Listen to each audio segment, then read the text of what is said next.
वटपौर्णिमा व जागतिक पर्यावरण दिनानिमित्त वाशिम जिल्ह्यातील ग्राम चकवा येथे नैसर्गिक पर्यावरण संवर्धन व मानवता विकास टीमच्या वतीने वडाच्या झाडाचे वृक्षारोपण करण्यात आले।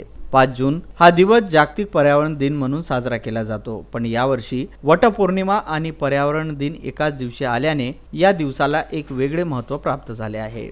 वटपौर्णिमेनिमित्त महिला वडाच्या झाडाला 7 फेरे मारून आपल्या पतीच्या आयुष्याची ईश्वराकडे प्रार्थना करतात। नैसर्गिक पर्यावरण संवर्धन व विकास संस्थेच्या अध्यक्षा नीता लांडे यांनी केवळ 7 फेरे मारण्यापेक्षा महिलांनी या सणानिमित्त महिलांनी वडाची झाडे लावावी व आपली वसुंधरा वर्षानुवर्ष हिरवीगार कशी राहील व या हिरवेपणाचा लाभ समस्त प्राणीमात्रांना मिळेल या संकल्पनेतून जागतिक पर्यावरण दिनानिमित्त वडाच्या झाडाचे पूजन, त्यांचे वृक्षारोपण करून संवर्धन करण्याचा संकल्प केला। यावेळी संस्थेच्या महिला सदस्या उपस्थित होत्या।